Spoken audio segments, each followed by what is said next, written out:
కీర్తనలు 66వ అధ్యాయము 1-2 వచనాలు. సకల జనులారా ఆనందనాదములతో ప్రభువుని స్తుతింపుడు. Praise the lord, praise the lord, praise the lord, praise the Lord. ఏం చేయాలంట? ప్రభువుని ఎలా స్తుతించాలంట? ఆనందనాదములతో స్తుతించాలని వాక్యం మనకు అక్కడ మొదటి వచనం తెలియజేస్తా ఉంది. 2వ వచనం కూడా చదువుమా. కీర్తనలు పాడి అతని దివ్య నామమును మహిమపరపుడు. మీ స్తుతులతో అతనికి కీర్తిని ఆపాదించుడు. ఏం చేయాలంట? ప్రభువుని స్తుతింపుడు. ఎవరు స్తుతించాలి? మేలు పొందినటువంటి నీవు ప్రభువుని స్తుతించాలి. దేవుని యొక్క శక్తి నీ మీదకు దిగి రావాలి అంటే, దేవుని యొక్క శక్తి నీ కుటుంబం మీదకి దిగి రావాలి అంటే నువ్వు ప్రభువుని స్తుతించాలి. ఎప్పుడైతే నువ్వు బహుగా ప్రభువుని స్తుతిస్తావో దేవుని యొక్క ఆశీర్వచనాలు ఆ కుటుంబం మీదకి దిగి వస్తాయి. మొదటి వారం స్తుతించారు, 2వ వారం స్తుతించారు, 3వ వారము పాకలో చక్కగా షెడ్లో కూర్చుని ఉన్నాం. దేవుడు మేలు చేస్తే కొన్ని రోజుల తర్వాత ఇదొక బెడ్రూము, ఒక కిచెన్, ఇదొక హాలు, డైనింగ్, చక్కని డెకరేషన్తో కూడా తయారైపోయి ఉంటుంది. కాబట్టి దేవుడు వారి యొక్క తలంపులను, వారి ఆలోచనలను నెరవేర్చాలని ప్రత్యేకంగా ప్రార్థన చేద్దాం. అందుకని ఈరోజు ఆశీర్వాదం గారు, చంటమ్మ గారు చాలా ఆనందంతో, చాలా సంతోషంతో దేవుణ్ణి స్తుతిస్తూ ఉన్నారు. వారి కుటుంబ సభ్యులందరూ కూడా దేవుణ్ణి స్తుతిస్తూ ఉన్నారు. ఆ స్తుతి ఆరాధనలో మనందరినీ కూడా కలుపుకున్నారు. మనందరము కలిసి వారి కుటుంబం తరం దేవుణ్ణి మహిమపరుస్తూ ఉన్నాం. Praise the lord, praise the lord, praise the lord. Bible గ్రంథంలో మనం చూసినట్లయితే ఒక వ్యక్తి మనకు కనబడతా ఉంటాడు. ఆ వ్యక్తి ఎవరంటే దావీదు గారు. ఈ స్తుతించుటలో ఉన్నటువంటి ఆనందాన్ని పొందినటువంటి వ్యక్తి దావీదు గారు. Praise the lord, praise the lord. కీర్తనల గ్రంథము 30వ అధ్యాయం ఒకసారి చూడమ్మా. 30వ అధ్యాయము 11వ వచనం. నీవు నా శోకమును నాట్యముగా మార్చితివి, సంతాప సూచకముగా నేను తాల్చి ఉన్న గోనెను తొలగించితివి. నాకు ఆనందకరమైన బట్టలను కట్టబెట్టితివి కనుక నేనిక మౌనముగా ఉండక నీ స్తుతులను. ఏం చేస్తున్నాడు అంటాం ఇక్కడ దావీదు గారు? నేను ఎలా ఉన్నాను? దుఃఖములా ఉన్నా, కానీ దాన్ని నువ్వు ఎలా మార్చావు? ఆనందముగా మార్చేసావు. కాబట్టి నా దుఃఖాన్ని నువ్వు ఆనందముగా మార్చావు కాబట్టి నేను మౌనముగా ఎందుకు ఉండాలి? ఎలా ఉండగలను? ఇక్కడ దావీదు గారు మాట్లాడుతూ ఉన్నాడు. నాకు చేసినటువంటి మేలును బట్టి నేను మౌనముగా ఉండలేక నేను నిన్ను స్తుతిస్తూ ఉన్నాను. Praise the lord, praise the lord, praise the lord. ఈరోజు కుటుంబ సభ్యులు మరి షెడ్ వేసుకున్నారు, 2 వారాలు ప్రార్థన పెట్టుకున్నారు, షెడ్ వేసుకున్నారు, చక్కగా ఉన్నారు. చక్కగా ఈ పూట వండుకుని తిని ఉండొచ్చుగా లేదు. వారి మనసులో ఏముంది? వారి హృదయంలో ఏముందమ్మా? ఆనందం. దేవుడు చేసినటువంటి మేలుని నేను దేవుణ్ణి స్తుతించాలి అనేటువంటి ఆ యొక్క ఆనందము హృదయంలో ఉప్పొంగుతూ ఉంది. అందుకనే సకల జనులారా దేవుడు మీకు చేసినటువంటి మేలులను బట్టి ఆనందముతో, కీర్తనలతో దేవుని స్తుతించుడి అని వాక్యం మనకి రోజు దావీదు గారి ద్వారా హెచ్చరిక చేస్తూ ఉంది. దేవుణ్ణి స్తుతించుడి, ఎల్లప్పుడు దేవుణ్ణి స్తుతించుడి. పాడండి, అందరూ పాడండి.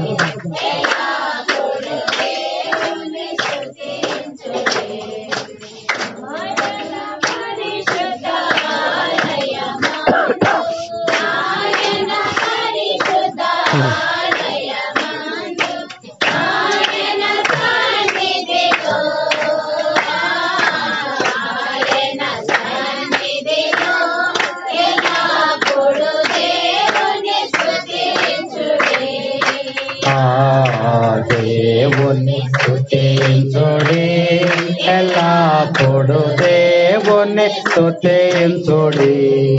సకల ప్రాణులు దేవుని స్తుతించుడి.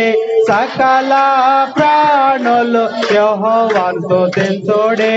హల్లెలూయా ఆమేన్. హల్లెలూయా ఆమేన్. ఎల్లప్పుడు దేవుని స్తుతించుడి. దేవుని స్తుతించుడి. ఎల్లప్పుడు దేవుని స్తుతించుడి.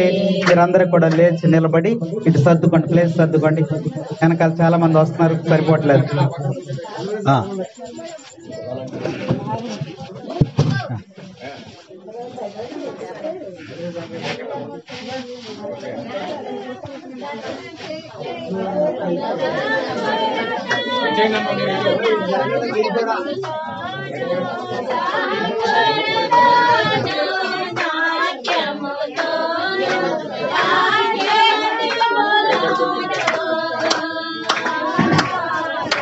మరి సరే ఫోన్ చేసి పూజ అయిపోయినా ఫోన్ చేయమని చెప్పి ఫాదర్ గారు అట్లా వెయిట్ చేయాలి. ఫాదర్ కోసం తెలియదు, నాది స్విచ్ ఆఫ్ ఉందండి.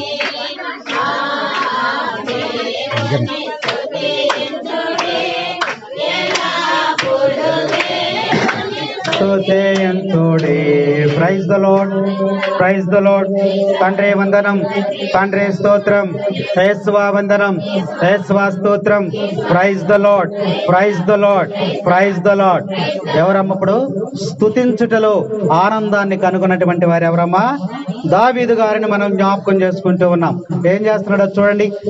ఆయన అంటున్నాడు, నాకు చేసినటువంటి మేలులను బట్టి నేను నిన్ను స్తుతించకుండా ఎలా ఉండగలను? నేను మౌనముగా ఎలా ఉండగలను? మనం ప్రార్థనలోకి వస్తే ఎలా ఉంటామమ్మా? ప్రార్థనలోకి వస్తే ఎలా ఉంటాం? చెప్పినటువంటి మాటలను చెవులతో వింటాం అంతే. కాళ్ళు, చేతులు, కళ్ళు అన్ని కూడా అలా పెట్టేసి స్తబ్దతగా పెట్టేసి చెవులకు మాత్రమే పని మనము చెప్తా ఉంటాం. కానీ ప్రార్థనలోకి వచ్చినప్పుడు ఏం చేయాలంట? చేతులతో నీవు దేవుని కూడా స్తుతించాలి, నోటితో స్తుతించాలి. వాక్యం మనకి చక్కగా హెచ్చరిక చేస్తా ఉంది. ఆయన అంటున్నాడు, నువ్వు చేసినటువంటి మేలును బట్టి నేను మౌనముగా ఉండక నేను నిన్ను స్తుతించేదను. 12వ వచనం చదవమ్మా.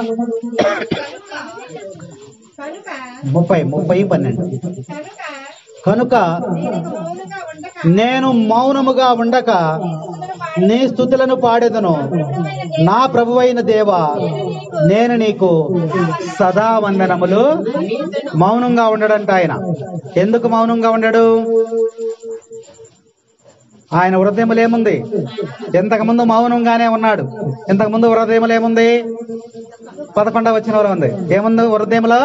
దుఃఖం ఉంది. దుఃఖం, శోకము అంటే దుఃఖం ఉంది. కాబట్టి మౌనముగా ఉండిపోయాడు, మనేదగా ఉండిపోయాడు, వేదనతో ఉండిపోయాడు, సైలెంట్ గా అలా పక్కన ఏం చేయాలో అర్థం కానటువంటి స్థితిలో ఉండిపోయాడు.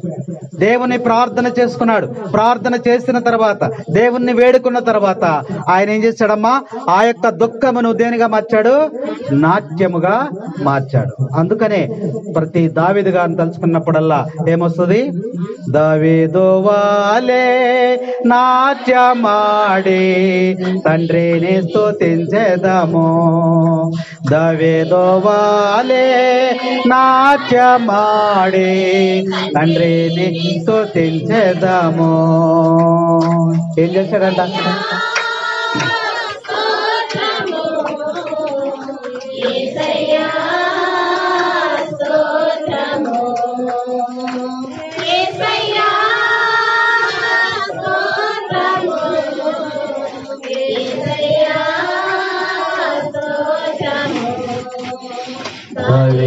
వాలే నాట్యమాడే తండ్రిని స్తుతించెదము. నేను మౌనముగా ఉండక దేవుని నేను స్తుతించదనని దావీదు గారు చెప్తూ ఉన్నాడు. అసలు ఎందుకు స్తుతిస్తా ఉన్నాడు? దావీదు గారు జీవితంలో జరిగినటువంటి మేలేంటి? అసలు దావీదు గారు దేవుణ్ణి ఎందుకు స్తుతిస్తున్నాడు? ఒక రాజుగా ఉండి కూడా నాట్యం చేస్తా ఉన్నాడు. 2వ సమూయేలు గ్రంథములో మనం చూసినట్లయితే 2వ సమూయేలు గ్రంథము 6వ అధ్యాయము 20వ వచనం చదువు. దావీదు తన కుటుంబమునకు కూడా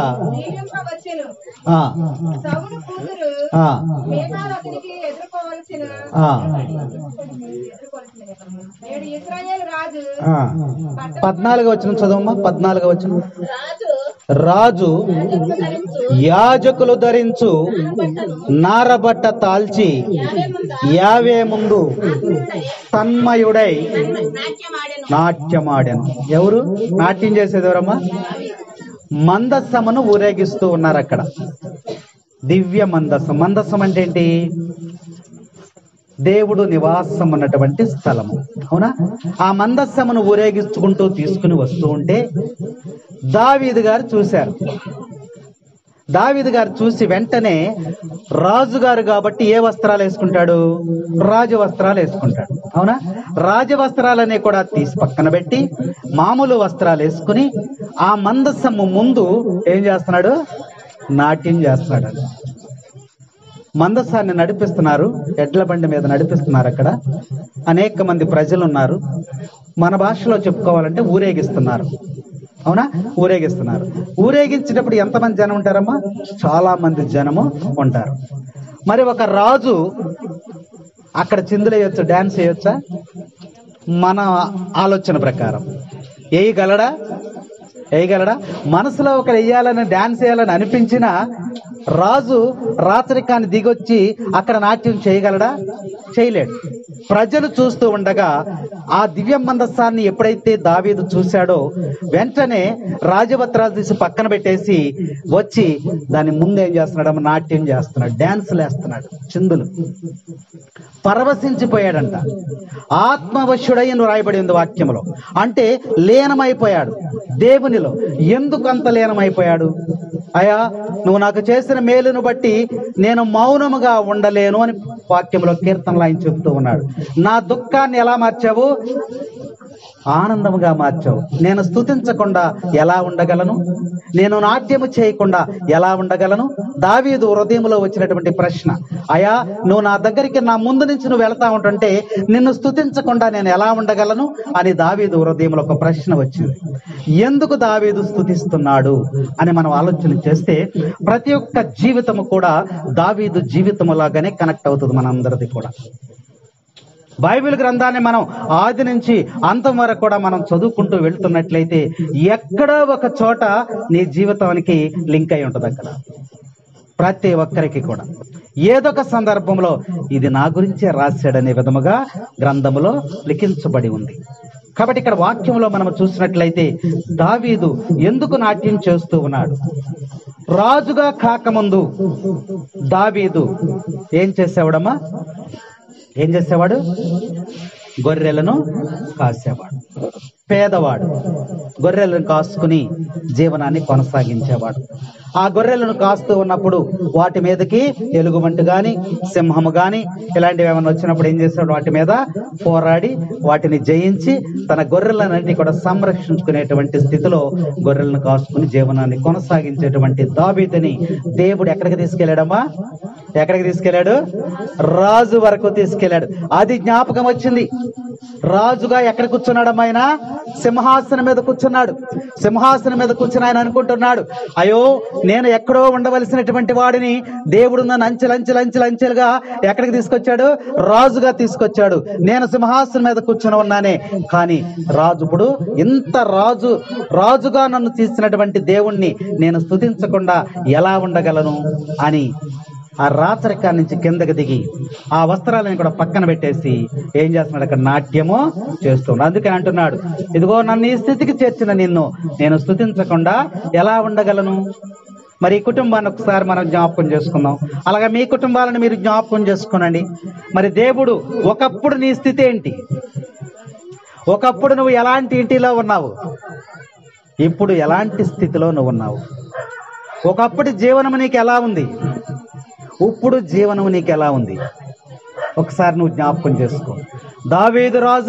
దావీదుని రాజుగా చేసినటువంటి ఆ యొక్క పరిస్థితులు ఎలా ఉన్నాయో అలాగే నీ జీవితంలో కూడా ఒక్కొక్కటి అంచెలు దేవుడు మేలు చేశాడా లేదా అనేది ఒక్కసారి నువ్వు జ్ఞాపకం చేసుకోమని ఈరోజు వాక్యం మనకి హెచ్చరిక చేస్తా ఉంది.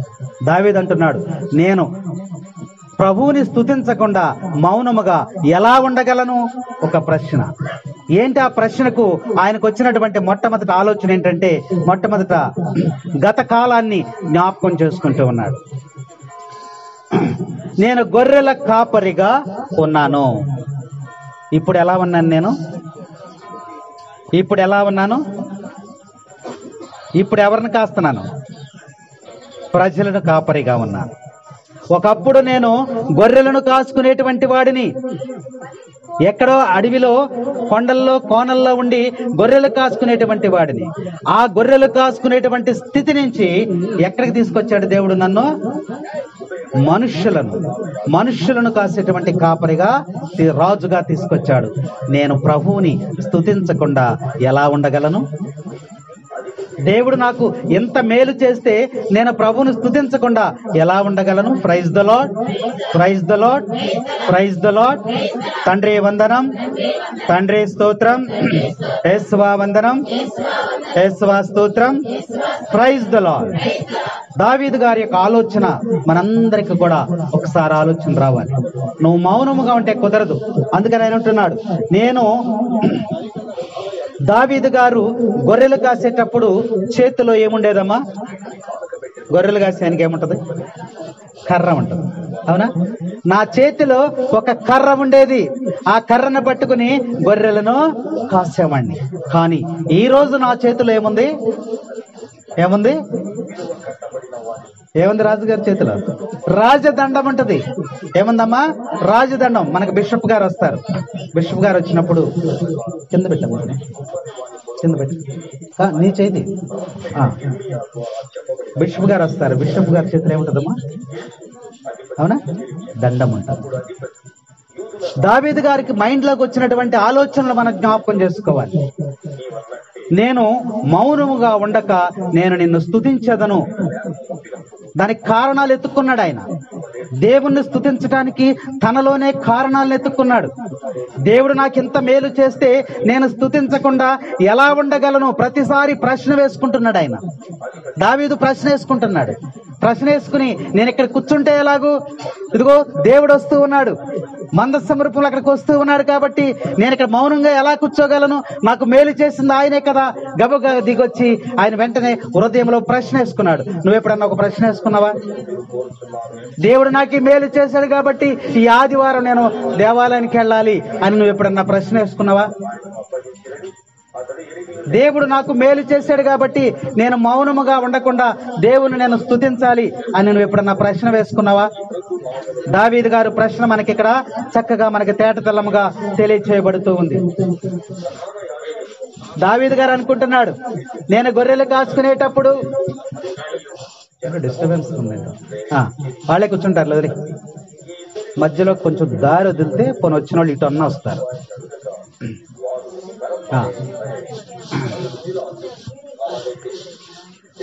దావీదు గారు అనుకుంటున్నాడు, గొర్రెలు కాసుకునేటప్పుడు ఎలాంటి బట్టలు వేసుకుంటాడమ్మా? గొర్రెల కాపరి ఎలాంటి బట్టలు వేసుకుంటాడు?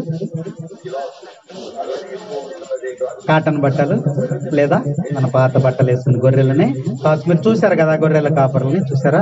ఆ గొర్రెల కాపరి దావీదు మామూలు బట్టలు వేసుకునేటి ఉండేటువంటి దావీదు అనుకుంటున్నాడు, నేను ఒకప్పుడు గొర్రెలు కాసుకునేటువంటి సమయంలో ఈ బట్టలు వేసుకుని ఆ గొర్రెలను కాసుకుంటూ ఉండేవాడిని.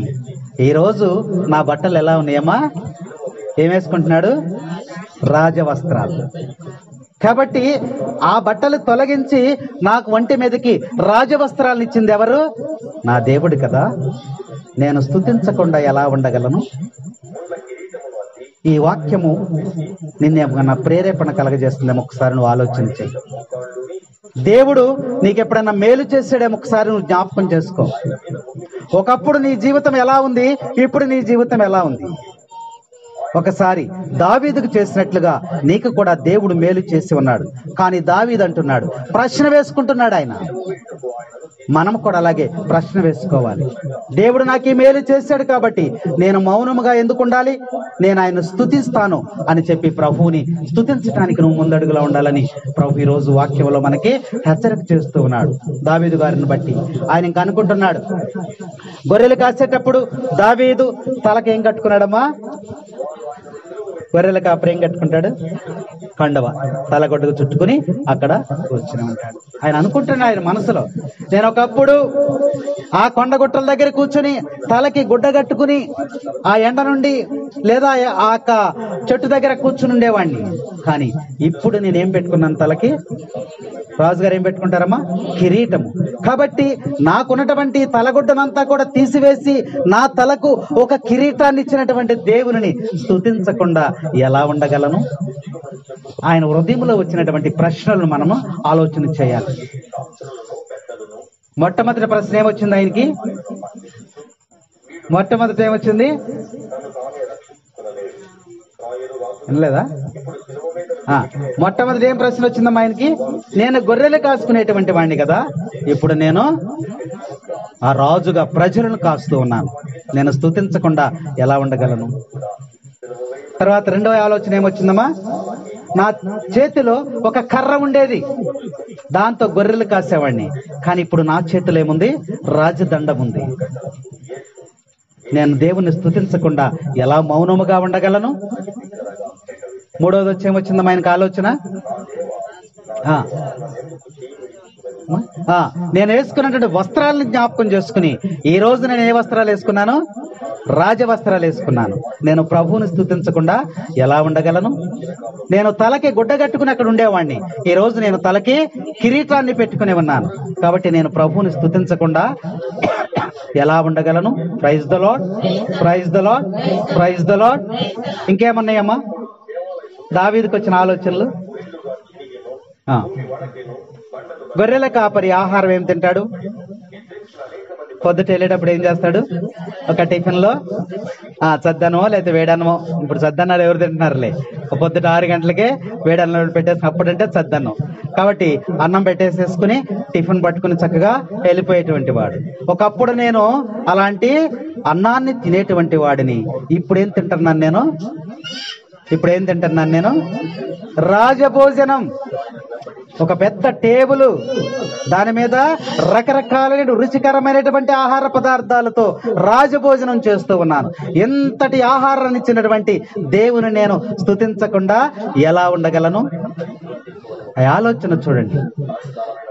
ఏమనుకుంటున్నామంటే దివ్య మందస్సం వస్తూ ఉంటే దేవుడు వీధంట ఊరేగించుకుంటూ తీసుకుంటూ వస్తే దావీదు ఏదో పిచ్చెక్కి అక్కడ నాట్యం చేస్తున్నాడు అనుకుంటున్నారు అందరూ. కాదు, తన హృదయం అంతా కూడా ఆనందముతో నిండి ఉంది. నన్ను ఈ విధముగా మార్చినటువంటి దేవుని నేను స్తుతించకుండా ఎలా ఉండను? ఎవరు ఏమనుకుంటే నాకెందుకు? నన్ను దేవుడు దీవించాడు, ఆశీర్వదించాడు కాబట్టి, నన్ను దుఃఖము నుండి సంతోషంలోనికి తీసుకొచ్చాడు కాబట్టి నేను స్తుతించకుండా ఎలా ఉండగలనని ఎవరిని పట్టించుకోకుండా ఆయన ఏం చేస్తున్నాడమ్మా? నాట్యము చేస్తున్నాడు. 14వ వచనం చదవమ్మా. దాడు చదివింది. రాజు యాజకులు ధరించు నారబట్ట దాల్చి యావే ముందు తన్మయుడై నాట్యమాడెను. ఆయన నాట్యం చేయడానికి కారణం అది. అర్థమైంది? నాట్యం చేయటానికి కారణం అది. హృదయంలో ఉన్నటువంటి ఆనందాన్ని, హృదయంలోని సంతోషాన్ని ఎలా తెలియచేయాలో ఆయన ఆలోచించుకుని ఆ యొక్క దేవుణ్ణి చూడగానే ఆయన వచ్చి అక్కడ నాట్యము చేస్తూ ఉన్నాడని చక్కని వాక్యం మనకి రోజు ప్రభు హెచ్చరిక చేస్తూ ఉన్నాడు. ఇంకేం జరుగుంటుంది? ఇంకేం ఆలోచనలు వచ్చి ఉంటాయి? గొర్రెల కాపరిగా ఉన్నప్పుడు ఎక్కడ కూర్చుంటాడు? చెట్ల కింద కూర్చుంటాడు, పచ్చిక మీద కూర్చుంటాడు, రాళ్ల మీద కూర్చుంటాడు, గుట్ల మీద కూర్చుంటాడు. అన్నీ తెలుసు, కానీ ఏం చెప్పరు. ఆయనే వాక్కుంటాడు, ఆయనే చెప్పుకుంటాడని. తెలీదా మీకు గొర్రెల కాపరి ఎక్కడ కూర్చుంటాడో? ఎక్కడికి కూర్చుంటాడు? కుర్చీ వేసుకెళ్తాడు వెనకాల. ఆ కొండల మీద, ఆ గొట్టల మీద, ఆ రాళ్ల మీద, ఆ చెట్ల మీద, ఆ తుప్పల దగ్గర అక్కడక్కడ కూర్చుని ఉండేటువంటి వాడు. ఒక్కసారి దేవుణ్ణి చూడగానే, రాజు సింహాసనం మీద కూర్చున్నాడు కదా, ఒక్కసారి గుర్తొచ్చింది ఆయనకి. మందసమును చూడగానే గుర్తొచ్చింది, అయ్యో నేను ఎక్కడ కూర్చునేవాడిని? రాళ్ల మీద కూర్చునేవాడిని. కానీ ఇప్పుడు ఎక్కడ కూర్చుంటున్నాను? నేను సింహాసనం మీద కూర్చుంటున్నాను. నేను స్తుతించకుండా ఎలా ఉండగలను? ఎంతగా ఆశీర్వదించినటువంటి నా దేవుణ్ణి నేను స్తుతించకుండా ఎలా ఉండగలను? దేవుణ్ణి స్తుతించుడి ఎల్లప్పుడూ. పాడండి, అందరూ పాడండి.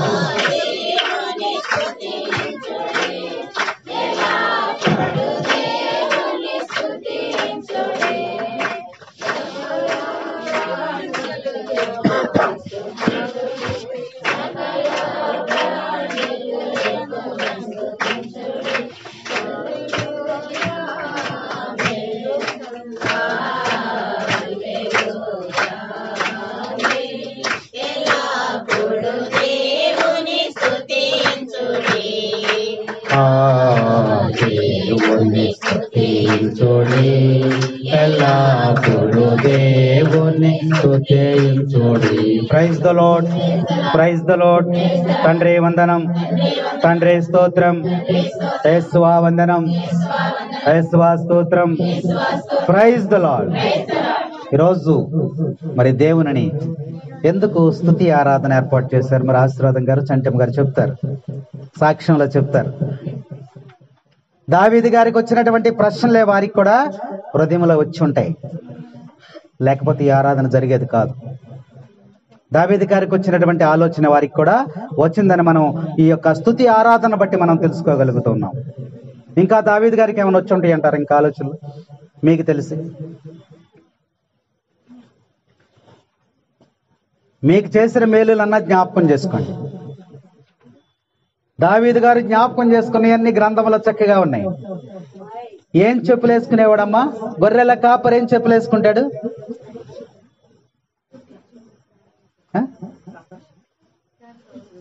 బాటా చెప్పులా? తోలు చెప్పులు, టైర్ చెప్పులు. తెలీదా మీకు టైర్ చెప్పులు?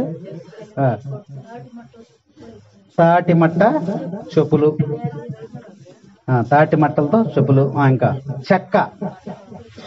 చెక్క చెప్పులు. పిల్లలకు తెలియదు, వీళ్ళందరికి ఇప్పుడు లేటెస్ట్ వాళ్ళకి తెలియదు. షూస్ కదా అమ్మా. ఇప్పుడు బాటా వేస్తున్నారు అందరు, గొర్రెల కాపరి కూడా. అవునా? దావీదు గారి యొక్క ఆలోచనలో ఉన్నటువంటి విషయాలు అనమాట.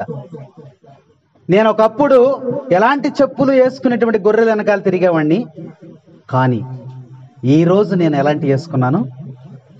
రాజుగారు ఏం వేసుకుంటారమ్మా? పాస్టర్ గారు చెప్పులు, గురువు గారి చెప్పులు. అట్లాగా ఏం చెప్పులమ్మా? పెద్దవాళ్ళు చెప్పండి.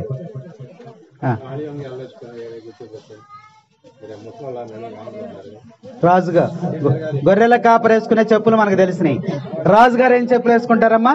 మీరు చూస్తున్నారు అక్కడెక్కడ బొమ్మల్లో అట్లా ఇట్లా చూస్తూ ఉంటారు కదా, రౌండ్ తిరిగే చెప్పులు అంటే వేసుకోని కానీ గరగర తిరుగుతారా? రౌండ్ తిరిగే చెప్పులా? పెద్దోళ్ళు చెప్పండి, ఏమంటారు వాటిని?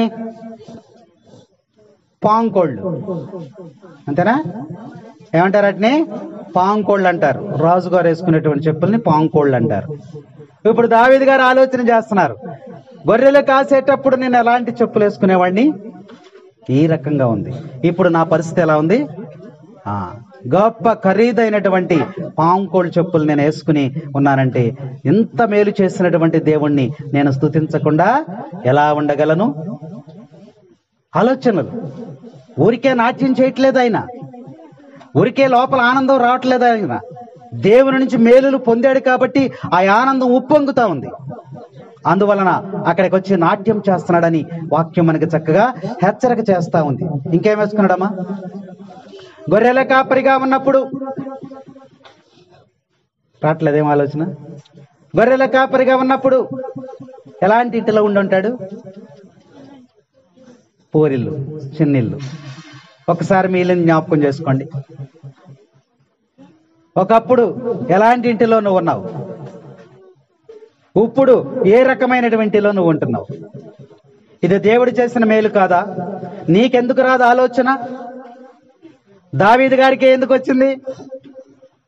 ఈరోజు దేవుడు మనల్ని జ్ఞాపకపరుస్తూ ఉన్నాడు. దావీదు మర్చిపోలేదు, చూసారా? దేవుడు చేసిన మేలును మర్చిపోకుండా రాజు అయినప్పటికీ కూడా ఇదిగో తనని తగ్గించుకొని ఏం చేస్తున్నాడమ్మా? దేవుని ముందు ఆయన స్తుతిస్తున్నాడు, గణపరుస్తున్నాడు, మహిమపరుస్తూ ఉన్నాడు. పూరి గుడిసెలో ఉన్నటువంటి ఆ యొక్క దావీదు దేవుని ఆశీర్వాదం వలన ఎక్కడికి వెళ్ళిపోయాడమ్మా? రాజుగారు ఎక్కడ ఉంటాడు? రాజభవంతిలో ఉంటాడు. రాజభవనం, అంతేగా దాని పేరు, అది రాజభవనం. ప్రజలు చూడగానే ఇది రాజుగారి భవంతి అని తెలిసిపోయే విధంగా అంత గొప్పగా ఉంటుంది ఆ బిల్డింగ్స్. అందుకని అతని హృదయంలో ఒక ఆలోచన వచ్చింది. ఏంటది?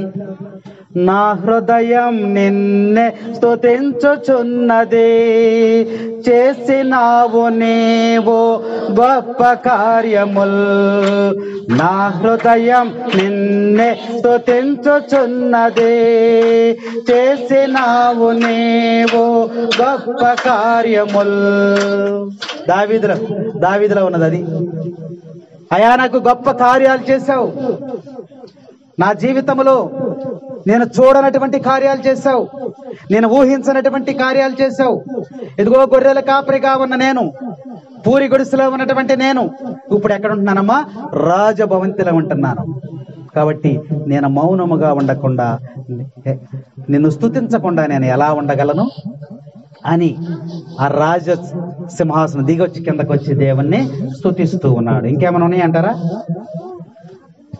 ఇంకేమైనా ప్రశ్నలు వచ్చి ఉంటాయి అంటారా? దావీదు యూత్ గొర్రెల కాపరిగా ఉన్నప్పుడు ఎక్కడ పడుకునేవాడు? గొర్రెల కాపరిగా ఉన్నప్పుడు ఎక్కడ పడుకున్నాడమ్మా? చూడలేదు ఎప్పుడు? నేల మీద పడుకుంటాడు. మొత్తం నేలే, ఎక్కడున్నా నేలేగా. నూలక మంచం మీద పడుకుంటాడు. గొర్రెల గాతాకి వెళ్ళినప్పుడు ఎక్కడ పడుకుంటాడమ్మా? ఆ రాళ్ల మీద, రప్పల మీద, చెట్టు కింద అక్కడ పడుకుంటాడు. అది గుర్తొచ్చింది ఆయనకి. గొర్రెల కాపరిగా ఉన్నప్పుడు నేను అక్కడ పడుకునేవాడిని. కానీ నేను ఇప్పుడు ఎక్కడ పడుకున్నాను? మంచం మీద. ఎక్కడమ్మా? పట్టు పరుపుల మీద పడుకున్నాడు. పడుకున్నప్పుడు గుర్తొచ్చింది, పట్టు పరుపుల మీద. నేను ఎక్కడ ఉండేటువంటి వాడిని నువ్వు ఎక్కడికి తీసుకొచ్చావా? ఇంతగా నన్ను ఆశీర్వదించినటువంటి నిన్ను నేను స్తుతించకుండా ఎలా ఉండగలను? ప్రశ్నలన్నీ కూడా దావీదు నాట్యం చేస్తున్నాడంటే ఆయనకు అన్ని ప్రశ్నలే. ఈ ప్రశ్నలన్నీ కూడా ఆయన్ని ముందుకు తీసుకుని వచ్చి నాట్యం చేసేటట్టుగా చేసి నేను ఇక్కడ వాక్యం మనకి హెచ్చరిక చేయబడతా ఉంది. కాబట్టి యొక్క దావీదు తనని తాను తగ్గించుకొని ఒక రాజుగా ఉండి కూడా గత జీవితాన్ని జ్ఞాపకం చేసుకొని దేవుడు చేసినటువంటి మేలును బట్టి తనను తాను తగ్గించుకొని ప్రభువును స్తుతించడానికి ఎక్కడికి వచ్చాడమ్మా?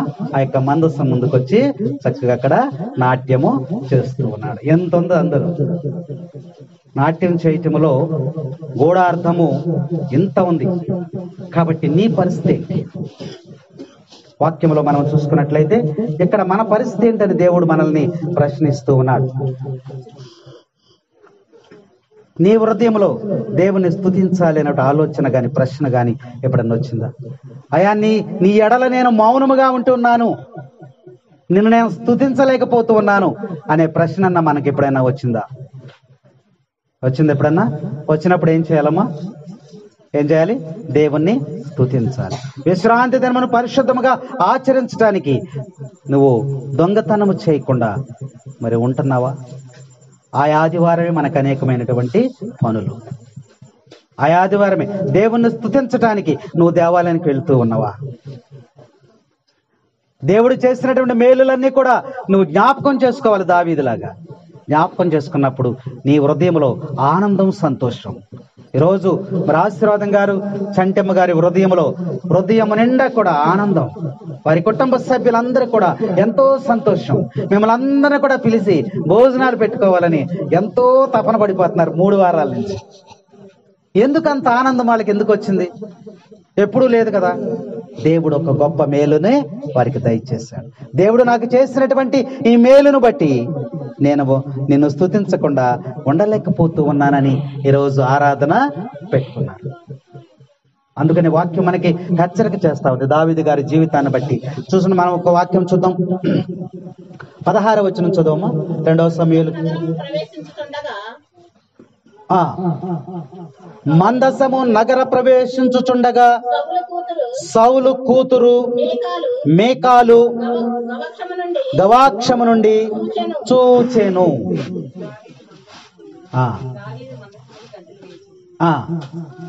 ఎవరు చూసింది? ఎవరమ్మా? మేకాలు ఎవరు? ఎక్కడి నుంచి చూసింది? గవాక్షం అంటే అర్థమవుతుంది వాళ్ళకి. కిటికీలో నుంచి చూసిందంట. నువ్వు గ్రాంధికం మాట్లాడితే మాకు ఎట్లా అర్థమవుద్దమ్మా? గవాక్షం నుండి చూసిందంట. అంటే కిటికీలో నుంచి చూసింది. ఎవరిని చూసింది? దావీదుని చూసింది. దావీదు ఏం చేస్తున్నాడు? దావీదు ఎవరినన్నా చూస్తున్నాడా? అక్కడ ఉన్న జనాన్ని పట్టించుకోలేదు, ఎవరిని పట్టించుకోలేదు. ఆయన హృదయంలో మాత్రమో దేవుడే ఉన్నాడు. నాట్యం చేస్తున్నాడు. ఆ రాజవస్త్రాలను తీసి పక్కన పడేసి నాట్యం చేస్తున్నాడు. దీన్ని ఎవరు చూశారంట? మేకాలు చూసింది. తర్వాత చదవమా.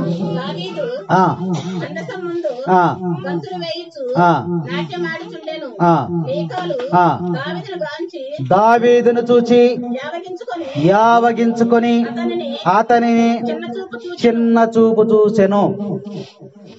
మికాయలు ఏమనుకున్నది?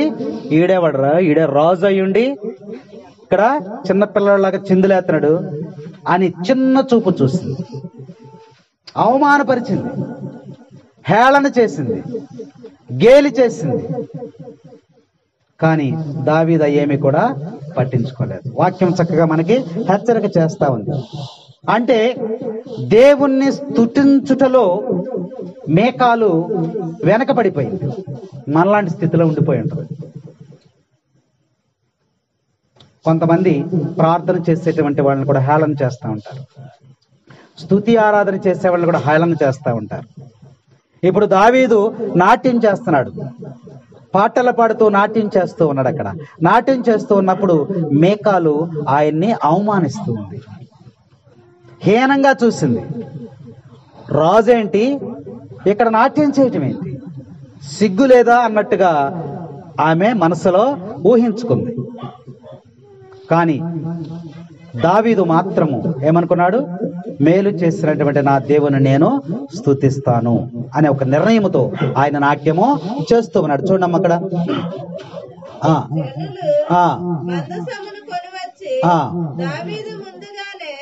23వ వచనం చదవమ్మా. 23వ వచనం.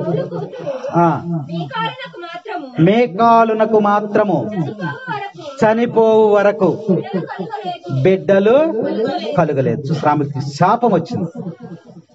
దేవుణ్ణి స్తుతించేటువంటి దావీదుని బలహీనపరిచిన, అవమానించిన, హేళన చేసిన మేకాలుకి శాపం వచ్చింది. దేవుని నుండి శాపం వచ్చింది. ఏంటా శాపము? ఆమె చనిపోయే వరకు కూడా ఆమెకు బిడ్డలు కలగలేదు. ఆమె స్తుతించలేకపోయింది. ఆమె బలహీనురాలైంది. కానీ స్తుతించేటువంటి వ్యక్తిని హీనంగా చూసింది. దేవుణ్ణి గణపరిచి, మహిమపరిచి ఆరాధించేటువంటి వ్యక్తిని హీనంగా చూసింది. అందువలన దేవుని యొక్క శాపానికి గురైంది.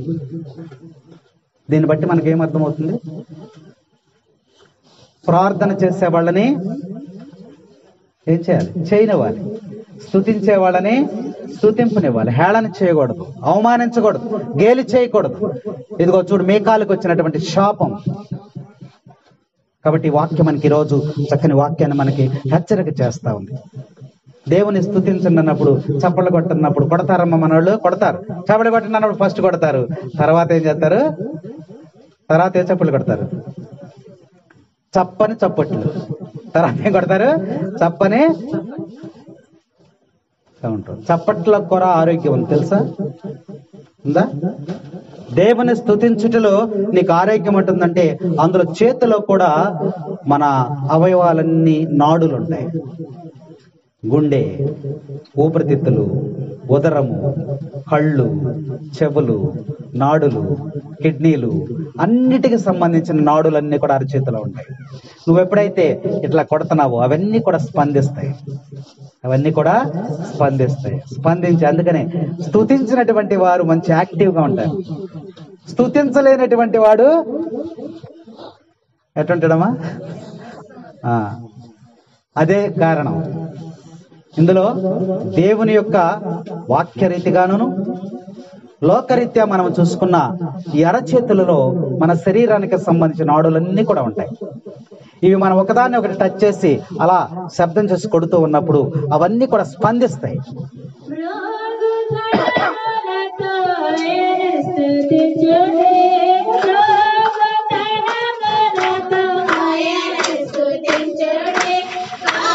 मेरा ताళముతో ఆగా मेरा ताళముతో ఎల్లప్పుడు దేవుని స్తుతించుడి. దేవుని స్తుతించుడి, ఎల్లప్పుడు దేవుని స్తుతించుడి. Praise the lord, praise the lord. తండ్రి వందనం, తండ్రి స్తోత్రం, యేసువా వందనం, యేసువా స్తోత్రం. Praise the lord, praise the lord. ఇంకో వాక్యం చూడండి, ఒకటి అపోస్తలుల కార్యములు 3వ అధ్యాయం 8-10 వచనాలు. వాడు ఎగిరి గంతు వేసి నిలువబడి అటు ఇటు నడవసాగాను. అంతటా వాడు నడుచుచు గంతులు వేయచ్చు దేవుని స్తుతించు వారితో కలిసి దేవాలయంలోనికి పోయాను. ఇక్కడ వాక్యంలో మనం చూసినట్లయితే పుట్టు కుంటివానికి ఏమి సంభవించెను? పుట్టు కుంటువానికి ఏమి సంభవించెను? ఎందుకు వాడు గంతులు వేస్తున్నాడు? అక్కడ కుంటోడు పక్కన ఉండవచ్చుగా. వాడికి ఏమి సంభవించి గంతులు వేస్తున్నాడు? కుంటివాడు గంతులు వేస్తున్నాడు అని ఇక్కడ వాక్యంలో చక్కగా రాయబడి ఉంది కదా. 10వ వచనం వరకు చదువుమది. వాడు ఎగిరి గంతులు వేసి నిలువబడి అటు ఇటు నడవసాగెను. గంతులు వేయచ్చు దేవుని స్తుతించుచు వారితో కలిసి దేవాలయంలోనికి. అప్పుడు ఆచటనున్న జనసమూహమంతయు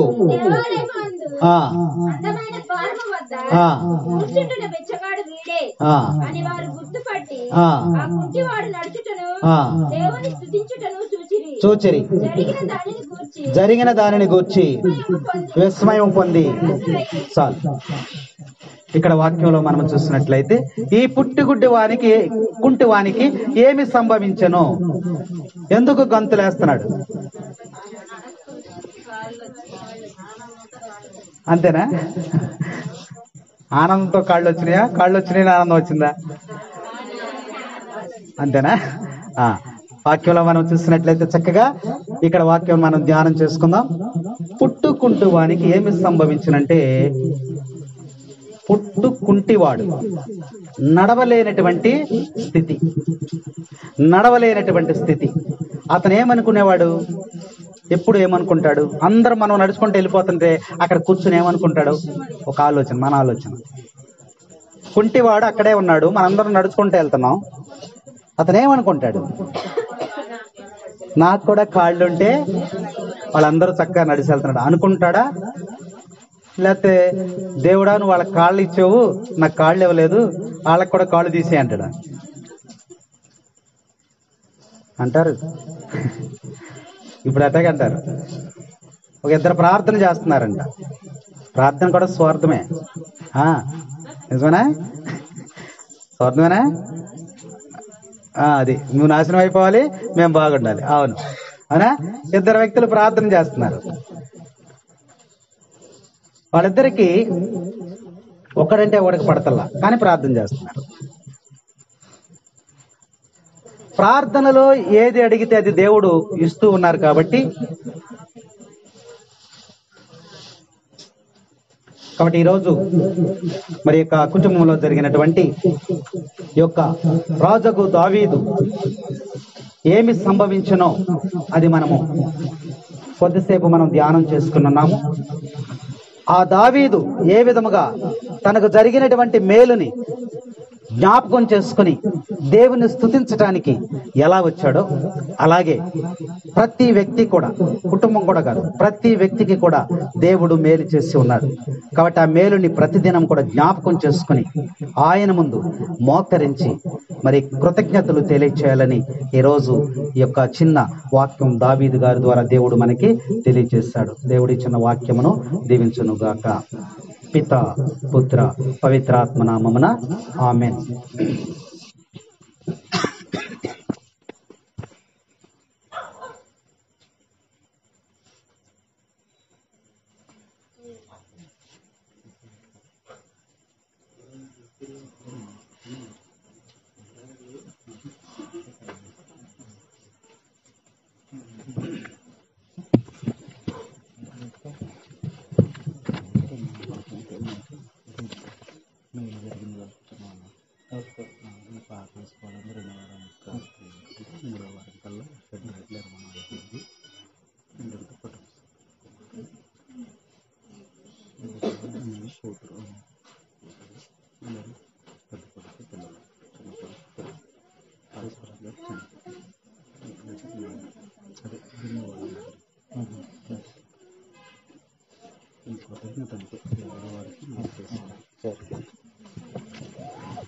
అందరూ బాగున్నారా? అలసిపోయారా? ఎంతసేపు చెప్పారు మాస్టర్ గారు? ఏం చెప్పారు? దావీదుని గురించి. మనందరికీ తెలుసు, దావీదు ఇశ్రాయేలీయులకి 2వ రాజుగా అభిషేకించబడినటువంటి వాడు. దావీదు కుమార యేసయ్య అంటే యేసు ప్రభువు దావీదు యొక్క వారసత్వాన్ని వస్తూ ఉన్నాడు. ప్రియ సహోదరి సహోదరులారా, మనకు కూడా ఈ వారసత్వాలు అనేవి ఉంటూ ఉంటాయి, అవునా? మరి మనం ఏ వారసత్వం